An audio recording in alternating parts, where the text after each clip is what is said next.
around just before the age of 6, I was brought into this MyLab program. It's kind of I guess we all know, it's kind of a blanket and universal term for people that are serving in these programs. People in the programs don't call themselves MyLabs. They'll say they're in this program or that program. MyLab is something that was coined outside of the programs and is used in presentations such as this one. So just before I was 6, I was brought in, and they began to, how they brought me in was that they did testing on me, and standardized testing in school. And through that standardized testing, they were able to identify me as an intuitive empath. And there are a lot of intuitive empaths out there, but ones that have genetic predisposition and spiritual disposition to be able to be used by the military to interface with extraterrestrials is a much lower number, especially in the military. They can't hardly find them. When they do, they utilize them, they overutilize them. So intuitive empaths that are good at or have the ability to interface with these beings are highly coveted and sought after. So, and in you're brought into the different programs, you're treated like an outsider as well. So let's say if you're in one MyLab program and you're sent to support a secret access program, technology program, you'll go in and you'll be treated as an outsider, mainly because of your age and you don't have military training. The MyLab programs are not as prevalent now. They're not bringing people out of schools and bringing them in unbeknownst to their parents. A lot of the people that are youths that are going into these programs are going in with their parents' blessing. Most of them are former military and have signed contracts that made it possible as well. So they're not pulling them out of the public sector as much as they were in the past. A lot of it has to do with all of the media that's been concentrating on MyLabs. David, do you have anything to add about MyLabs? Okay, excellent. David, thank you for joining us. And we were talking about the MyLabs, so jump on in. I don't hear my voice in my headphones, but are you guys hearing me as my mouth is moving? Yes, we're hearing you, correct. Yes. And is the quality of my audio consistent? You're very clear, yes. Okay. Yep. Yeah, Corey's at a hotel. We won't say which one, but the hotel internet might be a little bit lacking in quality. Yeah, it's very much so. He's definitely not sounding as ideal as he could, but yeah, I mean, I've been aware of this stuff for a long time. There's actually an illustration in my book somewhere of what appears to have been MyLab contact that I had in high school, where I drew these extraterrestrials. Let's see if I can find it here. There's a log of images at the front. It's pretty amazing. Yeah, here we go. 155. This is actually the book hasn't been released yet, but they sent me some copies of it. So I don't know if you can see this, but if you look carefully at this illustration, this is something I drew in high school when I was, obviously my name wasn't Marcia Chalou yet. That only came later in my life. You know, the transition's going very well. That's a joke for everybody. Because I'm listed as Marcia Chalou, right? So if you look here, this was something that I drew after I was listening to the Rolling Stones and the song Sister Morphine, and Mick Jagger sings, "Why Does the Doctor Have No Face?" And this image flashes into my mind. Now, what you see here is, it looks like possibly a UFO hovering over someone lying on his back on the ground, and there's two people bended at the waist looking down at him with the UFO hovering over them as if I was being contacted or in the process of levitation. But then if you really look closely, what's weird about this is that the jaws on these beings, now they're not really grays, are they? They got this weird square military jaw. And it was only years later that I figured out, okay, maybe this is a MyLab, and it doesn't appear that most people who go through this ever remember anything at all. From what Corey has shared with me and some other insiders I've spoken to, this is actually far, far more widespread than people realize. Would you agree with that, Corey? Absolutely. And one of the technologies they use does not allow you to see their face. Oh, really? Yeah. You see a blur in front of the face, or just nothing. I mean, it's a hard thing for people to wrap their heads around, because we're dealing with an oppressive society of secretive people who are messing with us, and there's nothing we can do about it. I think it's important to maintain perspective on this and realize that there are cosmic laws of free will, and we are being returned unharmed. Most of the people that are going through this are not having any lasting damage from this. So there is some kind of a contact taking place, but I don't think that some of these more horrible fear porn scenarios are actually what's happening to people, even if they are having this contact. So, and I just wanted to add one thing as well, David. From I've interviewed several super soldiers all over the world that have come forward, and from what I understand is that they get put into like sort of trip chairs like the Matrix, and they sort of extract their soul and put them into avatars to send them on missions to the jungle of Thailand or whatever. So there's all that stuff is done. Yeah, definitely. Yeah. Gotcha.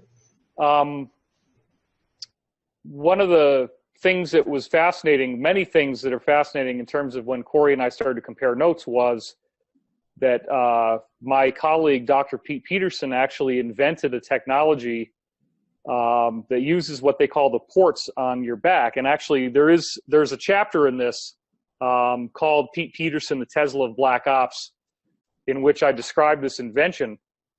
The government was doing research on the nervous system, and they found that all the nerves cross over into like a radial pattern in the middle of your shoulder blade. So if you actually feel around here on your shoulder blade, you'll notice there's like a little dip or a little divot in there.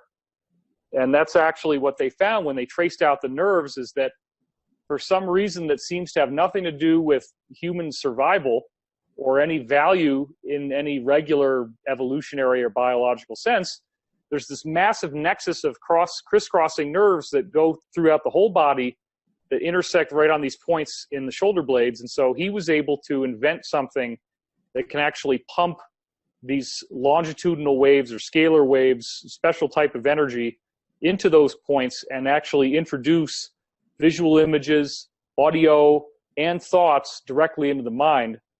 And we recently demonstrated this to a very well-known Las Vegas tycoon. He was taken into a fighter jet that was parked at one of these military bases in the area. And they allowed him, because the fighter jets, you don't need windows anymore because of this technology. So it's a vision system. And you have these two little metal nubs that go into your ports on your back. And then you can see with your eyes closed whatever you want to look at. And it also has binocular zooming vision. And this is something that I started to talk to Corey about, and he knew all about it because he'd actually used it. So they do use this technology. It's not like the movie The Matrix where they're jacking in through the back of your head. It's actually your shoulder blades. But the point is, the technology does exist. I know who invented it, and there's a whole chapter on that in my new book. So this is all part of things we're going to be able to have access to once we get disclosure. You can download whole languages. You can download all kinds of information directly into your mind. Yeah, you can get a college education in about 30 minutes. It's true. I mean, it's one thing to hear about this stuff. It's another thing when you can interview the person who invented it and get like 2 or 3 hours of much more information depth than you'd ever be able to comprehend, and ask questions and get answers that are so specific that you basically get lost within the first 5 minutes, and you just kind of meditate and hope that you can maybe understand some of what he's explaining to you. You know, I have a fairly good idea of it. He didn't give me enough technical detail to understand exactly how the waves are created or how they generate thoughts, but you can basically record thoughts from one person and replay them into someone else. You can take visual images from a camera and turn them into thought forms that actually appear in the brain as visual images. And apparently it has an incredible zoom capability, so it makes it It's like you have a God's eye view. You have much better vision with much more telescopic capability than you normally would have as a regular human being. It's quite amazing stuff. Yeah, a lot of the remote optics that they use in the secret space program craft, there's not a lens, there's not a camera, but they're able to view vast different distances and zoom up incredibly close on them. Yeah, that's consistent with exactly what we demonstrated to this Vegas tycoon. And his quote, we can't say the last word because it's a 4-letter word, but you know, the first 3 words that he said before the 4th one were "holy goddamn," and so we call it the "holy goddamn machine" in the book. Okay. But yeah, I mean, look, when you look at movies like Divergent and Ender's Game, and you see people in these movies that are running through simulations, they're not really talking fictionally. The first review came in of the book because, you know, the major publishing houses get an advanced look at it, and we got a review from Publishers Weekly, and it was quite frosty. And they're kind of, I talk about how fiction discloses the reality, and they're talking in the, you know, when they reviewed the book, they basically said something about how I'm trying to legitimize my fantasies of science fiction as if they're actually factual. But what is going on, and we all know this already, everybody listening I'm sure is aware of this, they're using fiction to tell you the truth so that if somebody like me or Corey comes forward and tries to tell you the truth, they say, oh, he's just a fan of that movie or this movie or whatever. He loved The Matrix. He loved Divergent, you know. No, they're showing you exactly what they do in these films. That's why they're made.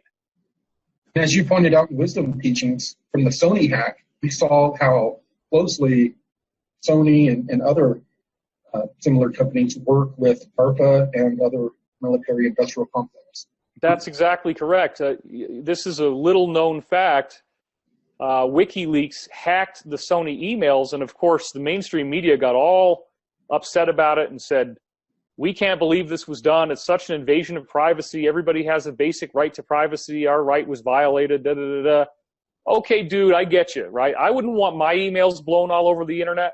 I don't always say the most loving things on my emails, but if you were to find out that I was actually receiving money and tutoring from RAND, which is the military industrial complex think tank, and that people are coming over to my house to have meetings about how I can basically promote that agenda, there was never supposed to be a direct link between the military industrial complex and films, and yet now we have absolute undeniable proof in these emails that DARPA and RAND and these other types of agencies that are, because RAND is just the front, right? It's got DARPA behind it, it's got DIA, it's got these other agencies, that they are actually having full-day meetings at Sony.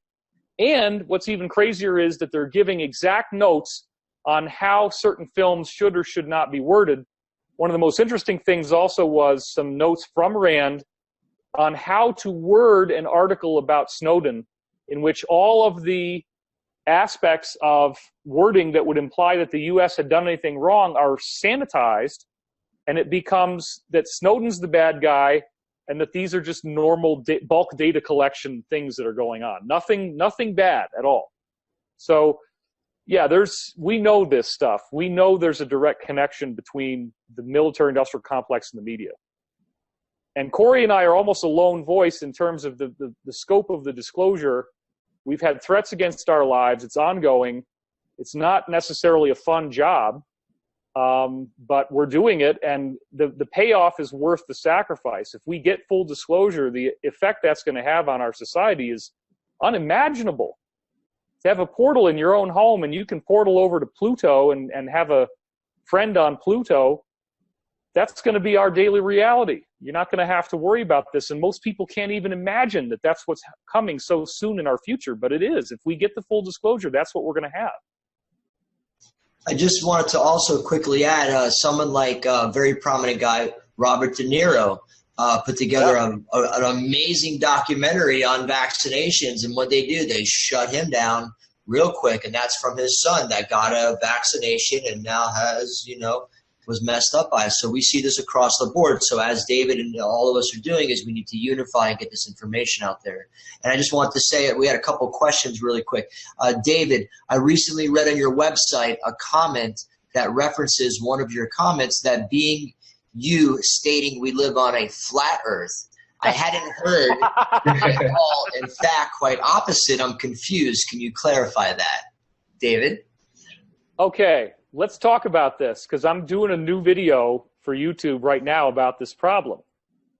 Corey and I are probably going to tape together on this because he's in Boulder right now, as he just said in his last vlog. So there are like 20 different YouTube channels that all appear to be run by the NSA or some other division thereof of a similar type of group. And they are rampantly taking old radio shows that I did, and this goes back to interviews from 2007, 2009, 2010, and they're saying, new 2016, David Wilcock, da-da-da, and we've identified already 3 different channels that actually use my name and my photograph and are posing as if they were me. And then they're answering people's comments. They're putting up videos. In some cases, the videos get well over a 5-figure number of hits because I've got this branding out there from being on Ancient Aliens and having the 2 shows on Gaia that are weekly shows, et cetera, et cetera. Look, this flat earth thing is a fucking joke. Excuse my French. There is no flat earth. If you walk from one side of the earth to the other or you sail in a sailboat, you're going to go back to where you started. Okay? You're not going to fall off the edge. And I'm sorry, but this whole thing is a deliberately designed con from the NSA groups in order that certain individuals in our community could be lured in by a narrative it's going to make them look absolutely troglodyte ridiculous to everybody else in our community who may be an awakening person to the truth.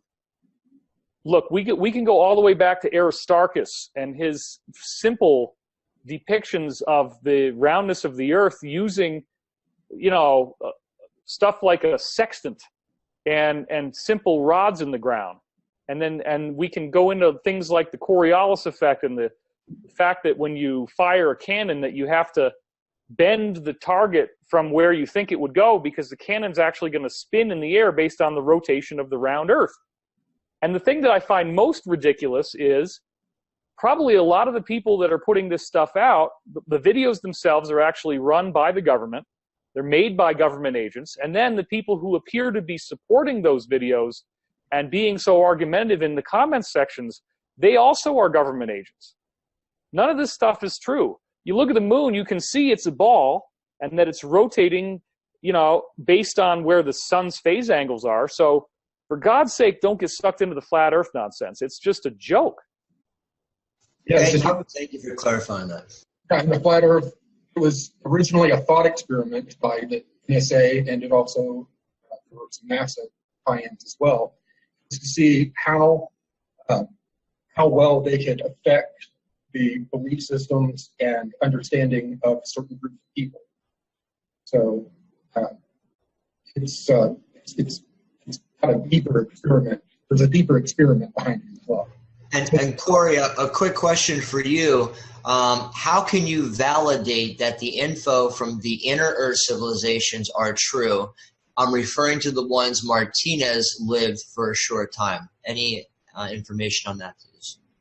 Yeah. Well, I can only go off of my intuitive abilities to be able to say what they're saying is true. There are so many different trickster beings out there that I approach all of them the same.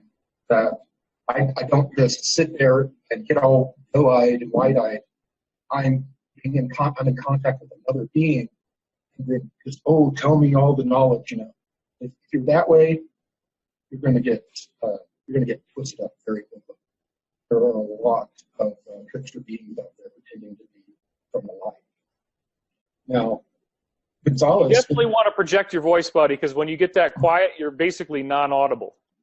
Okay. I may have to look this up here. It's mine.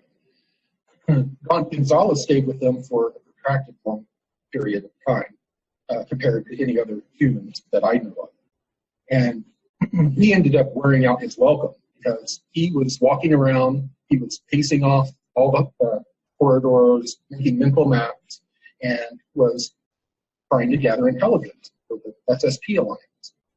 And there are people in the SSP Alliance that do not take everything that the inner Earth groups say as gospel. So they're investigating. You know, from the military standpoint, these inner Earth groups have lied to them in the past. They told them they're from other star systems. They've just given them, information that threw them off of the trail that would lead them back to their headquarters or where they reside.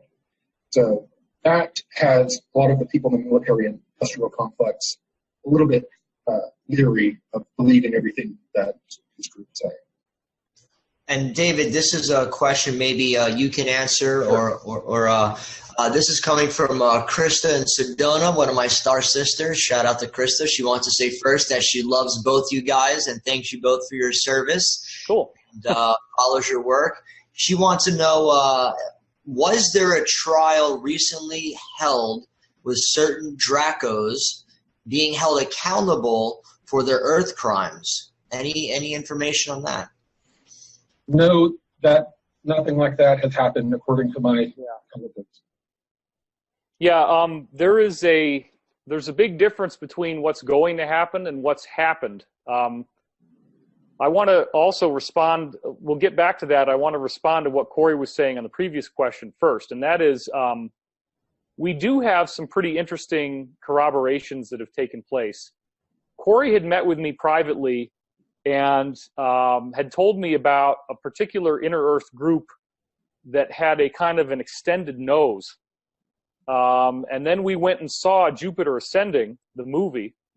And in the movie, he's sitting next to me in the movie theater because we watched it together. It was the first time he'd come out to Los Angeles before anybody knew who he was, or his face was not public, his name was not public. We watched this film, and as he saw that being in the movie, his whole body goes, and he actually gasped.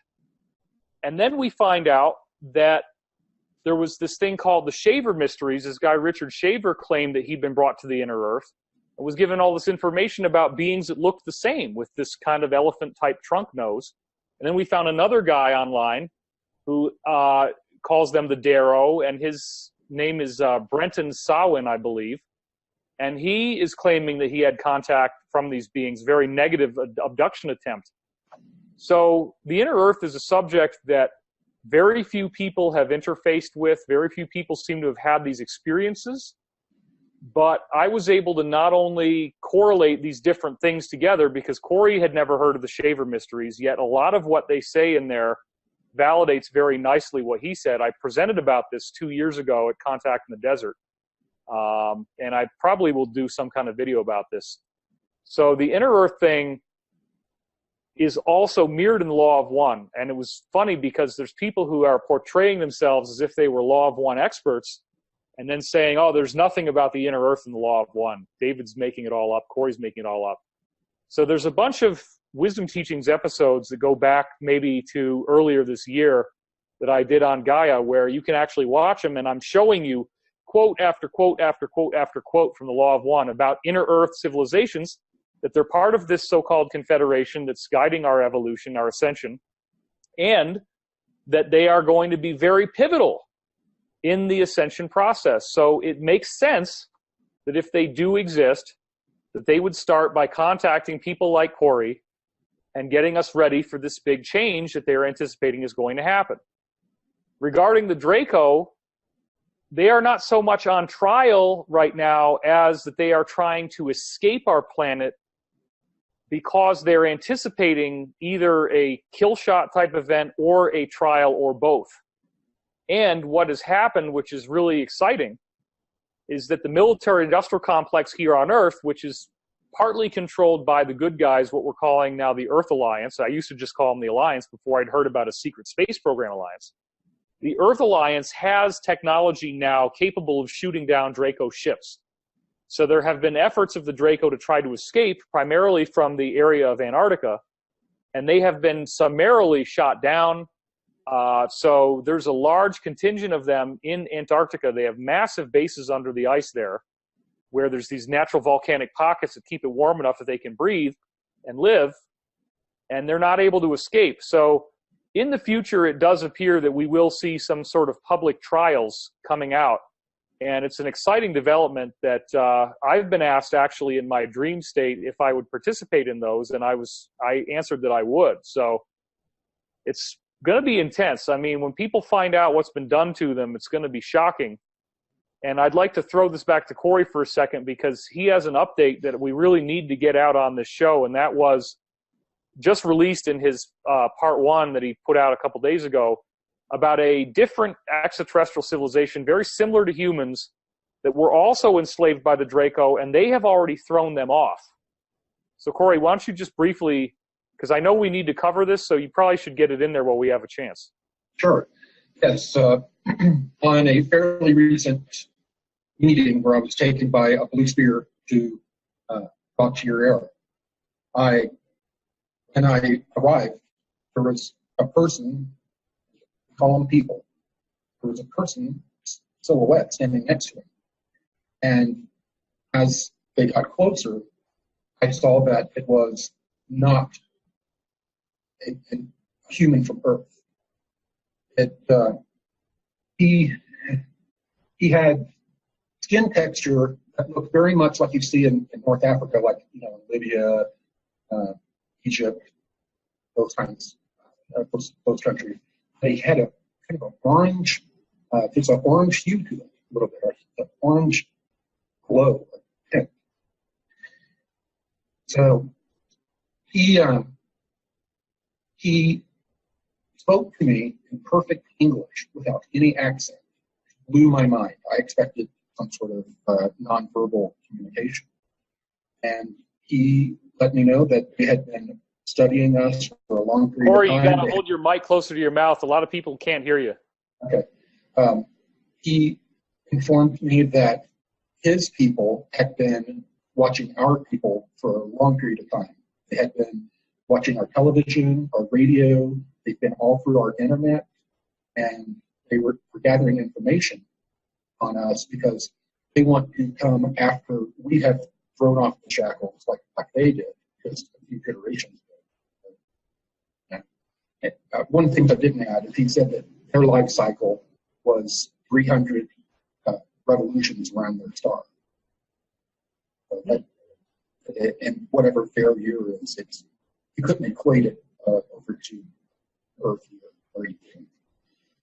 So what he also communicated was that in the past, his people had been on Earth as refugees, that many times in the past, the Earth had been sort of an ET commune almost, that many different groups that were having issues in their star system came to Earth and found refuge and lived relatively in peace with the inhabitants here and each other. So that's, is there something else? Well, Corey, they also told you, or Mika, this guy's name was Mika, he also told you that, and this is just, I have the same information everybody else does because I read the update you wrote, that he told you that in the future, we could end up collaborating with them, right? Yes, that's the whole reason. Yeah, the whole reason that they have been studying us is that he told me that the problems of his people were not as significant as ours, complicated as ours on Earth, but that there were enough correlations that they would be very instrumental and helpful in our transition after we've thrown off the shackles.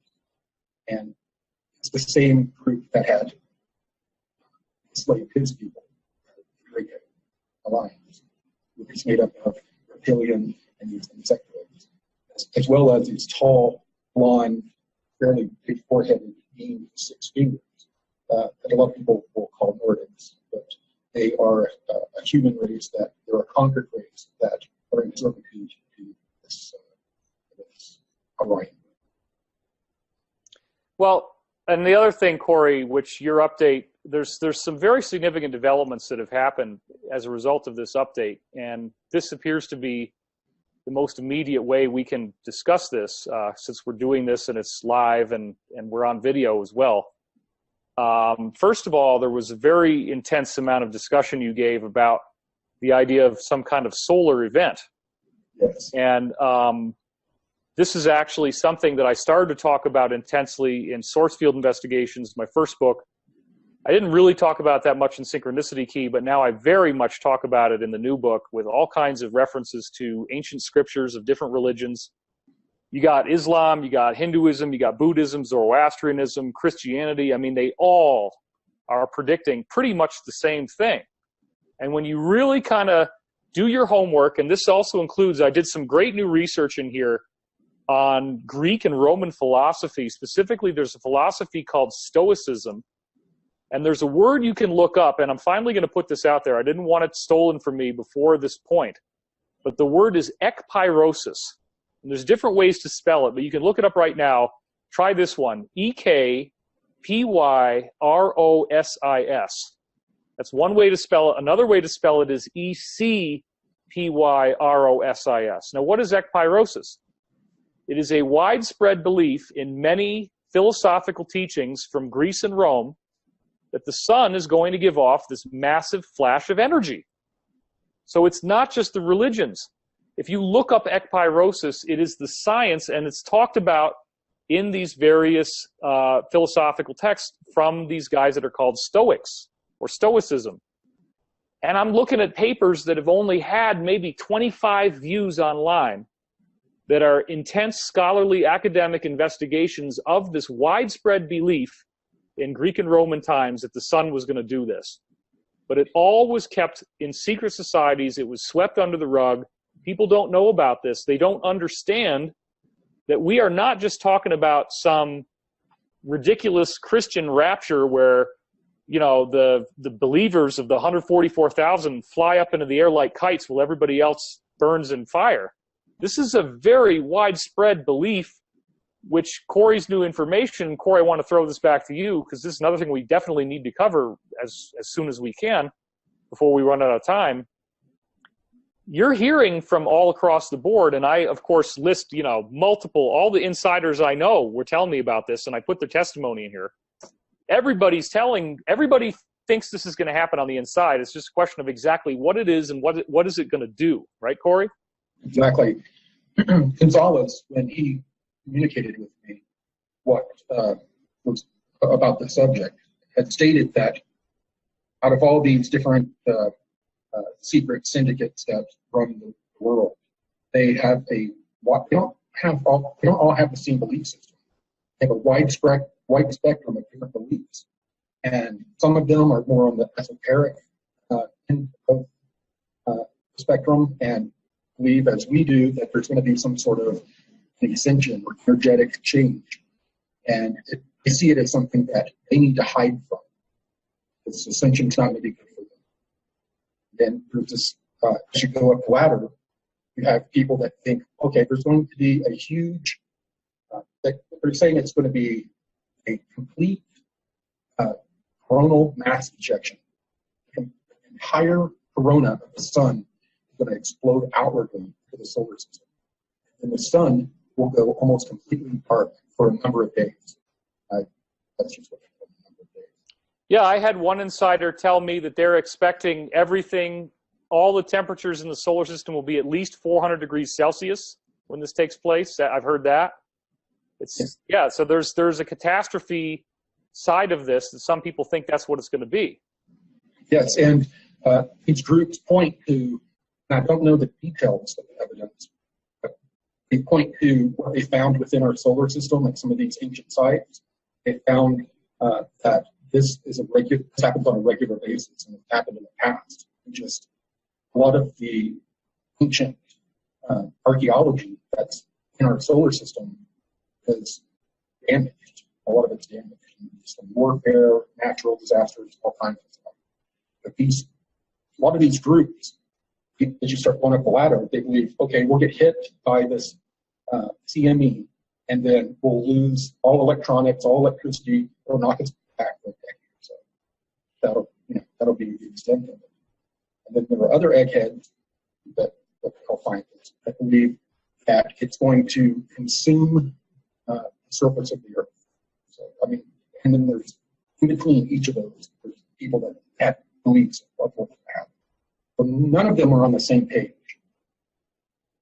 Well, but I want to point out, I mean, that's the kind of thing that could put a stench of fear and horror around what we're discussing right now.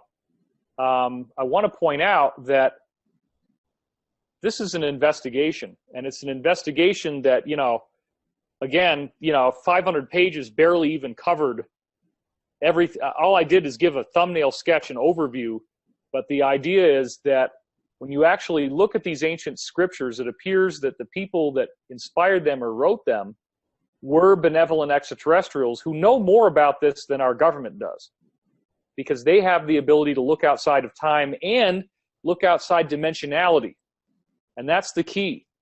It does appear that this is a dimensional shift in which we get into the real essence of what it means to be a human, where you have, as it said at the beginning of this talk, there was a little screen grab there of an image of densities and different densities of reality. So this does appear to be something in which, if you are ready for it, your body will transition into what is called in the Bible the incorruptible body. That's just Apostle Peter, it's 2 Peter 13 is one of the ones that talks about it. Then you go into other religious texts like Zoroastrianism, and they talk about this thing called frashokereti, in which they say that the sun gives off something akin to a molten metal, like a light that's like molten metal, and that the wicked are consumed by it, but the just, whatever that, you can interpret what that means, and they do give some guidelines, that it's just this very intense energetic rush, but you don't have any other experiences negative. And the word frashokereti in Zoroastrianism actually translates as making wonderful. So the teaching is that this is what makes the world a wonderful place to live. And that's very nicely mirrored in the book of Revelations, when you see the new Jerusalem, the new heaven and the new earth that is formed by this. And also, Corey has described that there is some kind of interstellar rescue program from these various so-called genetic farmer ET groups, where they know that this thing's going to happen too, and even if you're not going to ascend, they will make sure that you're safe and they'll get you out of here before the big event hits. So only the people who are going to who need this thing to happen in a negative way, karmically, will experience it that way. Would you agree with that, Corey, what I just said? Yes. And you can't forget the inner earth groups as well, that in the past, when we've had catastrophes, I think this one's going to penetrate the earth fully. I was shown an image of waves coming in, hitting the earth's magnetic field, and holding over to the poles, coming into the center of the earth, and then radiating out. So, wow. In the past, these inner earth groups have pulled humans in to save certain genetic lines during catastrophe. I don't think that's necessarily going to be possible with this, whatever it's going to be. And it's kind of ignorant for these elites to think that they can hide, a few miles underground and not be exposed. Corey, let's discuss, because I'm watching the clock ticking down here and it's going fast. I also have a bunch of questions, and when you get a chance, sure. But that's why I wanted to get this in first. Absolutely. One of the other things that I want to see Corey make a public statement about this, because it's a very significant development, is that we have had his blue avians that he's in contact with, raw tier air, raw rain air, raw mare air, are now speaking to him. Since he started to read the Law of One as they asked him to, they're now speaking to him in exactly the same verbiage, same languaging that's in the Law of One, strongly suggesting that this is, in fact, who he's dealing with, that the Ra of the Law of One is who he's talking to, which makes a whole lot of sense. And so I want to make that statement first, which is already in your update, Corey, and then I wanted to also say this, which is, in the Law of One, they explain that the 25,000-year cycle is an Earth evolutionary shift, but that at the end of the 25,000-year cycle, some people go, some people stay behind. They also say that there's a triplicity to the 25,000-year cycle, and at the end of 3 cycles, that the sphere itself is no longer habitable for third-dimensional life. So that seems to correspond with what you're saying, Corey, which is that, in fact, this is a global reset point, and if you don't have a light body, you're not going to be here. It's not like regular flesh, and they actually say that in the Bible. It says in Corinthians, flesh and blood cannot inherit the kingdom of God. That seems to be a religious view of the same idea of ekpyrosis, which is that if you're going to be here, you've got to activate your light body, or you're just not going to be here at that point after this happens. Correct. And going back to the Law of One and the Pleiadians, after I was actually able to finally read the book, I had all kinds of blocks. I just couldn't read it. I had this weird thing. We were in Joshua Tree for a conference there, and I heard this chorus of voices saying, "We are the messengers and facilitators of the one infinite creator." And it said it over and over and over. And I was like, what is going on? I went outside, looked around, came back in, I think someone was room with me. And after that, I reached over and picked up the book, and I could read it. You know, the information was going in my head. Words were no longer hovering over the page. And after that, as David said, pure air began to communicate in the same type of language. But also, reading the book helped me get over a barrier where I could now converse a lot better with the Pleiadians. I could ask questions and understand all the details that they're trying to communicate to me. So it was a pretty big breakthrough. Yeah, so just to round out that thought, I really encourage everybody not to have fear about this, despite the overwhelming aspect of what we're discussing, because this video may end up online, and people who are not really conversant with the message are going to be encountering this data. And we got to be always really careful to respect the amount of fear that people could have when they encounter something like this if they're not really that spiritual. I've been discussing ascension online for 20 years. I started to participate in Richard C. Hoagland's online discussion forum in 1996, and I was already talking about this 20 years ago. People who are kind of ensconced in the material illusion are not going to be too happy about the idea that there is an absolute point that will be reached in the not too distant future in which you either are going to ascend or you're going somewhere else. Everybody kind of wants to think, well, that's bad, and we need the world to just kind of keep on going, and it's just going to stay the same. We don't like a big change. A big change is scary. How do I know if I'm going to ascend? How do I know if my dog is going to go with me? Blah, blah, blah. What if my kid isn't going to ascend? I don't want to ascend without my kids, all this kind of stuff. You have to understand that, first of all, on the pet question, we know that animals will become human in their next cycle. If most pets actually are now inspirited, and they will be able to return as human, and that's what we provide them as like their ascension. So don't deny your pet their own ascension to be able to become a human being. That's number one. Number two, children are innocent before a certain age, and they're not going to be subject to the laws of karma. So even if your kid is rambunctious and causes trouble, most likely if you're ascending, your child is going to be ascending too. So you don't need to worry about that. Also, it appears from some of the stuff that I was told in the 90s that once ascension starts to happen, that it doesn't happen all at once. It goes in waves. And that people will be able to appear before those who haven't ascended yet in light body and tell them what happened and help them be prepared. And that's one of the subjects that we don't really know. Like, okay, is the solar flash just one flash, or is it a series of flashes? And Corey, in your remote viewing that you had, remember, it wasn't just one flash. It was like a series of events. It was a sequence. It was flash, then flash, flash, flash, flash, flash. It happened like that. Implying that we are not just going to have one sudden event that's like, that's it, but that there could be phases of this. we also have gotten new intel from 3 different interconnecting sources. Very interesting. I've talked about this briefly regarding tankers and various ships that are very large, run by the Draco, that are cloaked in lower Earth orbit, that are actually restricting us from ascension, that would already be happening to us now. And that these tankers, the military-industrial complex now has the ability to shoot these tankers down.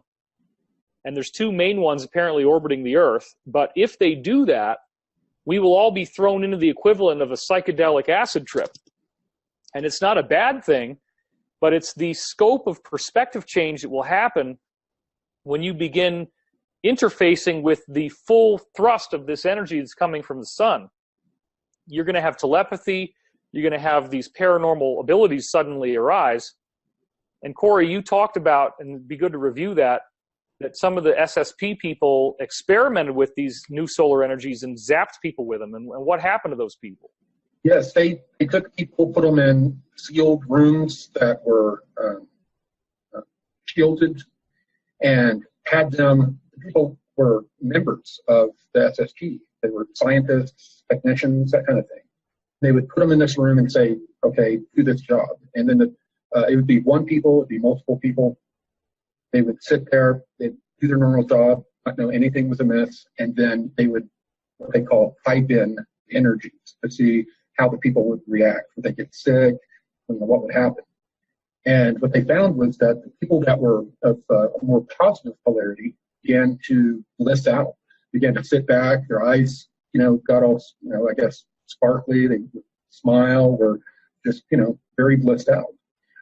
But the people that were more of a negative polarity, a lot of the military types had been in conflicts and that kind of thing, and just, your normal person that is just self-serving, in the same room, had the same energies piped in, and they became violent, they became, they called it end-time madness, is what they were calling it.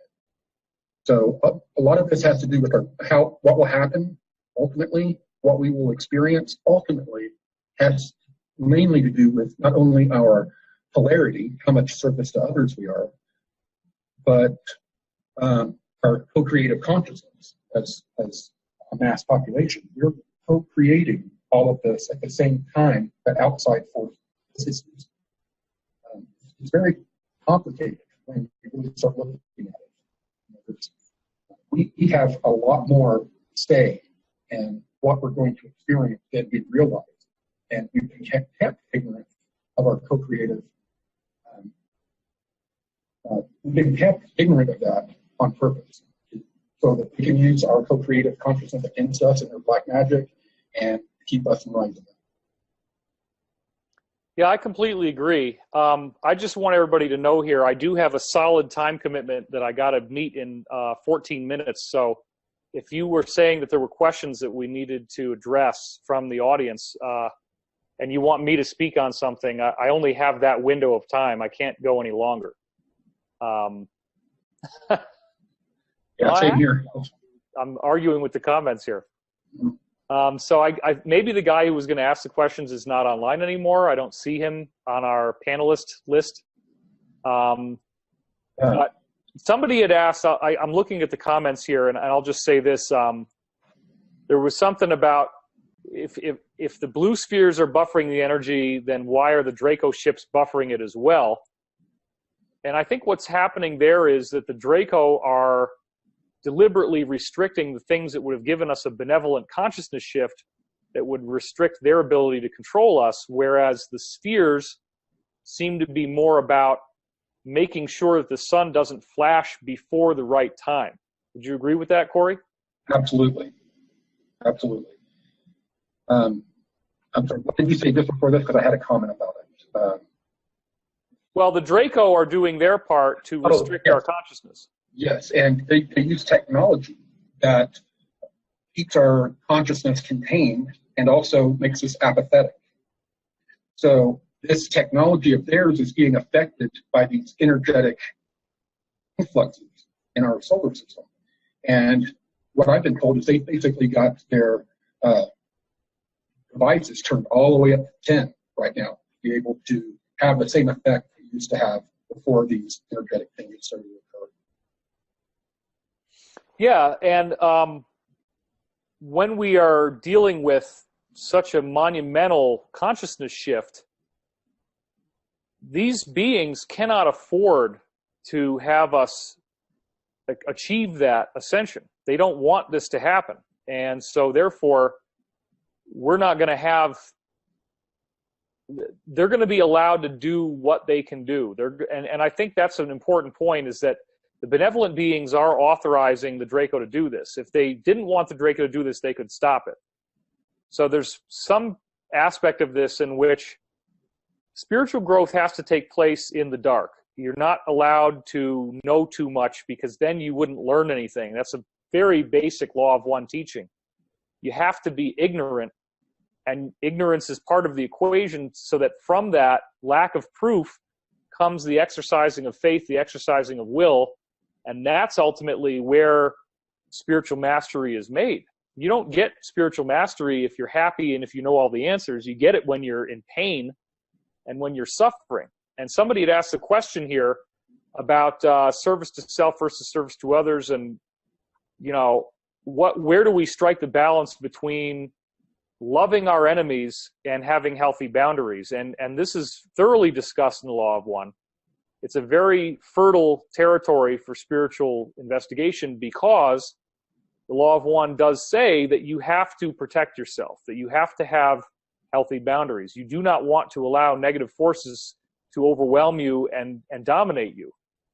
That being said, while you maintain your healthy boundaries, it's very important to have that cosmic consciousness of why this is being done, and that ultimately these beings are offering you service in their own way, and that you can love them as a part of yourself, ultimately, as the one creator that is confused.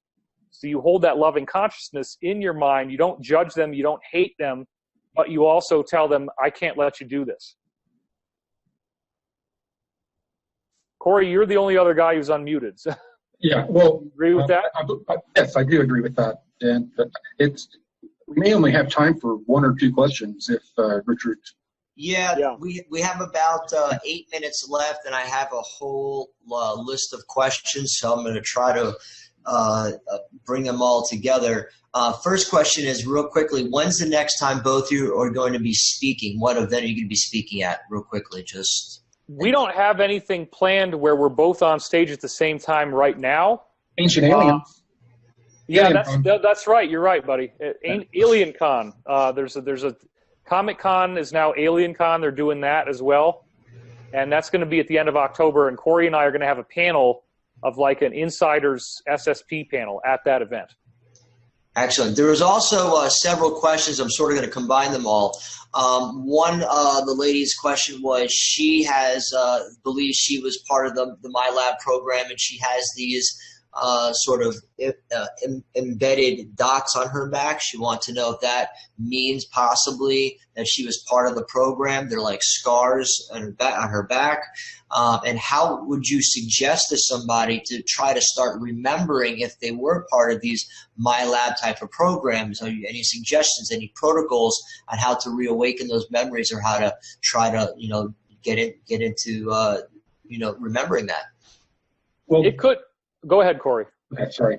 The waves of overcoming the programming and the mind control are as various as human beings that have had the mind control, or memory wipes, blank slating they call it. So I was in the 3 to 5% of people that they could not successfully mind wipe or reprogram totally. So I did not have to go through the steps of, having little memories and then start to, pull from them and recover them. I know that there's regression therapists. You have to make sure you pick one that's really responsible. They can add memories and experiences where there are none. David, do you know of any protocols for recovering memories if you feel like you've been in one of these programs? Yeah, there's a variety of things, and I think it's really important to remember that this is a subject very much involving your higher self, this aspect of you that's in what the Law of One would call sixth density. that is directing all your incarnations from an overview perspective. And the higher self's goal is to promote your consciousness evolving at a speed that you can tolerate. So it's very important to be able to make contact with your higher self, and you can start out by using things like divination. Meditation is very important. As you progress, you'll discover that dreams can become very valuable, and it's very common for people to begin accessing these memories in the guise of dreams and meditation. You'll have a dream that has some fragment of it, and then that might trigger a memory that will start to live within you as it goes on. And I've had a lot of data come to me that way. Excellent. Another question, which a couple people have prompted about. The blue avions, we've heard a lot about them just the last few years. Can you talk a little bit about why just now they're coming into the talk, just why now we're hearing about them? Just the last few years, it seems a lot of information has been coming in. Well, Is Richard, now the time where they're coming in to connect with us? Richard, that's actually not the case. We did a whole 2 episodes of Cosmic Disclosure with William Henry, in which he did a masterful, prodigious amount of research to show that blue avians are all over the place in ancient Egyptian iconography, temple paintings. They show up in Buddhism. They show up in Hinduism. This is not anything new. It's just that these beings apparently didn't want to show themselves to us until the right time in our history, but then we were able to go back to old history and find out that they were actually very prevalent. Got it. Excellent. Yeah. And one more quick question for both of you. Is the chemtrails affecting people being able to contact with their higher self?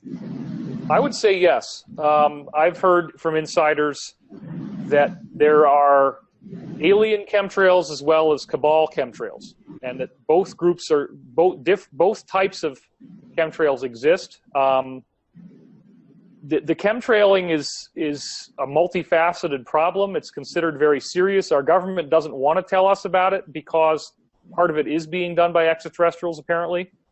But also, again, bear in mind that the benevolent forces are preventing anything from being weaponized to a point where it would really cause mass destruction. So none of this is ever going to be allowed to go beyond something that's more of like a splinter in the mind that triggers our awakening. It's not going to actually be something that could cause mass death. But yeah, chemtrails are real. We've heard a lot about this, and that will be stopped as all this stuff unrolls and as we get disclosure and we get the defeat of the bad guys. So we're in the last waning months or years of this being a problem. And I know that from my show, Starseed Radio, we've had a lot of scientists on that have tested chemtrails and have found multi-dimensional nanofibers in them, which is part of what they're doing is covering the Earth, these multi-dimensional nanofibers, which respond to electromagnetic signals, so they could fake an ET invasion or things like that. So there's a lot going on in that world. Who knows what the chemtrail program will come from. One more question. If you want to recall your past to see if you were part of any of the programs, quantum healing, therapy, look at DoloresCannon.com. I'm sure you both have know her, so I just wanted to throw that out there. And also, before we go, if you have any information you'd like to give out, your website, webinars coming up, like you just said, now would be the time. Cool. I gotta jump, so I'll do that first. I'm very excited about working for Gaia and having 2 weekly shows. Corey and I are now finding other insiders and bringing them in. Cosmic Disclosure has had a quantum leap because we got this 94-year-old World War II veteran, William Tompkins, who has validated Draco reptilians, Antarctic ice bases, all kinds of amazing stuff, and we're coming out with that. I have his quotes and his testimony in this new book along with others, and it's an amazing read. I would recommend it highly. If you pre-order it, you save money, and you help us get on the New York Times bestseller list. Corey and I are speaking at Alien Con coming up, and he and I are actually about to be meeting in person as well, so I'm not seeing the last of him. But anyway, I want to thank all of you guys. My website is divinecosmos.com. I just released a new video. I highly recommend seeing it. It's called The Ascension Mysteries, 2 hours long. I have a really cool cinematic intro that I designed myself in there. And I have a new website, which is Wilcock, DWILCOCK.com, that you can use to sign up for Ascension updates coming straight from me. And so put your email in on that, and you'll be in on that group list as well. So I was glad to participate today. Thank you, Richard. Thank you, everybody, for being out there. And thank you, Corey, for bringing me in on this. It's been awesome. And real quickly before you go, if you could just leave us with one quote or one way that everyone listening, participating can help with this ascension or raise their vibration, what would you tell everybody? Just a one sentence, one quote. Well, we used to joke about this because the Law of One message is extremely simple. And if there were only 3 words that the beings really wanted you to know, it would be just be nice.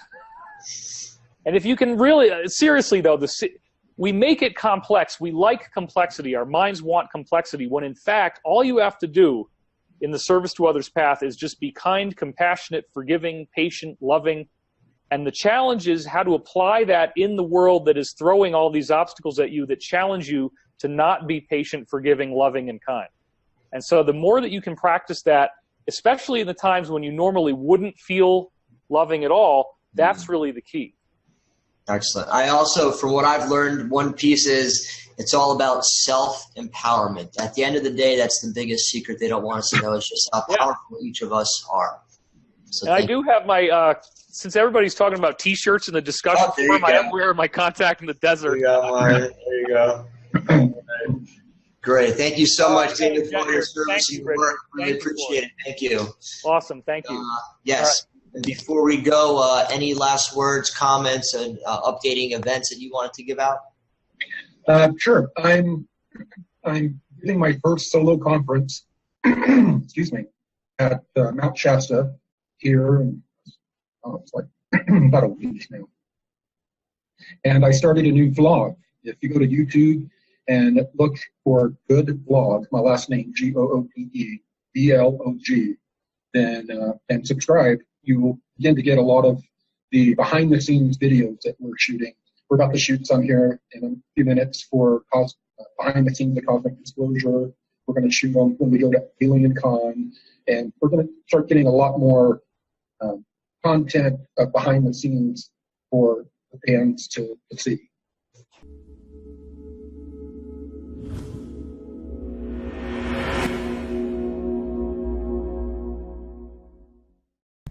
Okay, take 2.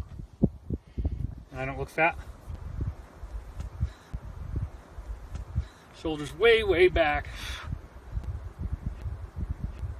Too much?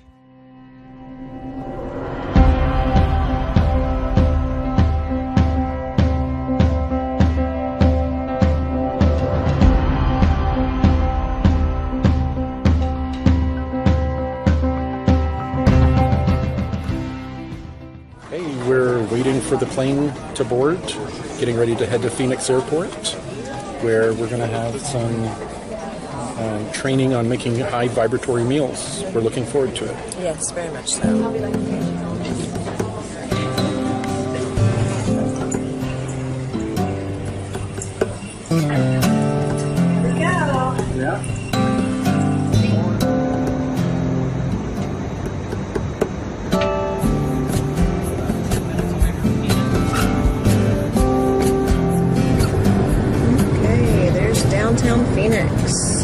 Plane landed an hour late.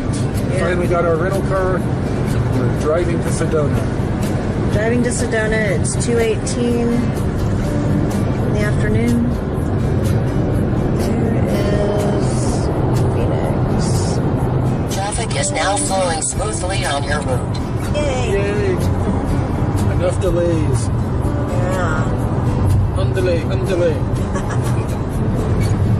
That guy thinks you're videotaping. Okay. In front of us. Oh, really? Keeps looking like, look at how are they doing? Oh, yeah. Is that what it is? Yeah. That was cool. 6:30 in the morning.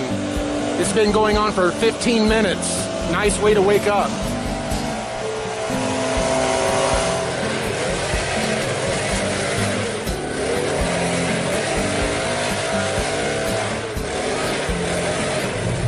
we're headed up. We're headed up now to see all the group that has come for Bridget's Healthy Adventure. Look at this view. Oh, wow. It's absolutely beautiful. I don't remember which one, but one of these is Bell Rock. Probably one that looks like a bell. Yeah, I think it's that one right there. One of them, I think, is Cathedral Rock. Yes, that's over here too. I don't know which one. But we're having a great time. We're really enjoying ourselves. Sedona is beautiful. It's very beautiful. The energy here is just so nice. Yeah, all the people have laid back attitudes, just like at Mount Shasta. They're so friendly too. Very helpful, very friendly. It's like in Texas. Yeah, last night when we got into town, we went and who all did we meet last night? Bridget, Kurt, Patrick, Sandra. Patrick and Sandra. So yeah, we had a real good time. We had dinner with them last night, and we stayed around the table, talking for a while. It was really cool. Getting to know each other. Yeah, it was really cool to get to know each other. We're a good group of people. Show them the thing that I did to David with the steering wheel. Scared the crap out of him. 1/4 mile. Turn right on Bedrock Crossing Road, then take the first left. And the funny thing is, both Corey and I, our grandfathers that were preachers, they both did that to us when we were kids. So, this has never really freaked me out because my grandfather used to do that and his did too. So, I guess it's a preacher thing. yeah. Okay, so that the GPS doesn't tell everyone exactly where Bridget lives, we're going to go ahead and stop shooting now. But Turn left onto the unpaved road. we're going Then to... take the first right. I'm going to end it right now. Yeah, we're headed up to meet the group. And it's based on too, Western pharmacopoeia, right? Is just based on the body and, well, of course, kind of keeping it sick, right? But the East is full spectrum. The East is looking at the spiritual element. The East is looking at the mental element. It's looking at the body. It's looking at the nature. It's looking at interconnectedness. So it's like a holistic system, which is different than what we're doing in the West. So when we're talking about, say, Chinese medicine and diet, that's interrelated with Qigong and a physical practice, as it is related to meditation and spiritual practice.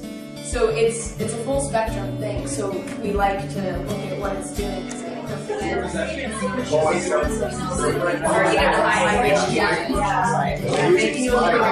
about to get started making desserts. We're making desserts, right? Yeah, making desserts. Yeah, cool. So we're gonna make a cheesecake with strawberry cheesecake. Does that sound good? Yes. Yeah. Raw strawberry. Can I say that louder? Oh, yes. Okay, so we have 2 cups of almonds that are, again, sprouted and dehydrated that we're going to put into the blender. She asked a great question. She just said, so you don't just get almond flour, you do it yourself. Which you can totally just get almond flour and call it a day. And you can get sprouted almond flour. Yeah. Okay, so these cakes too, they're so refined that you'll see when we take off the spring form later tonight, we'll take it off just so you guys can see it. It's gorgeous. These cakes, if you buy a raw cake at the store, they'll sell for $100. The cost itself, depending on the ingredients you get, Rob made me an amazing raw cake in English, and we calculated it, and we're like, yeah, this is like a $50 cake. No, but the same thing. It can get expensive depending on what you use, but they're so nice. Okay, so we have the young coconut. We've got the lemon juice coming. Now we need 2/3 of a cup. I don't think we need that much. We need some more coconut oil. Who wants to get coconut oil, Dibby? So now we have the pine pollen, right? And I'm gonna do big portions because it's specific group, so don't do this at home. the serving size is 1.5 teaspoons. You'll be like chasing your partner.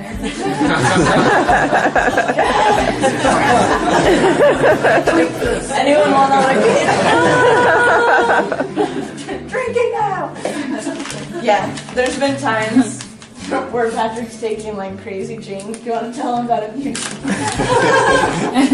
like there's like you can take like deer antler if you're trying to like rejuvenate like deer antler could be if you're in a if you really are in like a rebuilding. You've heard about deer antler and how you know in the sports industry it's illegal because it's a performance enhancing. It boosts the insulin growth hormone. And so they consider it a sports-enhancing supplement, but it's in ancient Chinese herbalism. Deer antler is one of the the primary jing builders and rebuilders. So if you, I recommend it for older males that that have really depleted their jing and they need a quick boost to kind of because they've stopped eating meat and they want a quick boost to kind of get that fire back to get going. It can be really useful for that, but I don't recommend it long term. The thing is too is in the olden days, Native Americans used to get like a nice cross section of herbs and foods of like 80 to 90 different species of things every year because they were migrating. What we eat like tomatoes, avocados, some lettuce. We're not like getting a nice diversification of these plants and these herbs. And when you like look at these ingredients, it's kind of like he went back and found all these. It's like, are you eating nettle leaf? Are you eating horsetail? Are you eating barley grass? Are you eating basil leaf? Chickweed?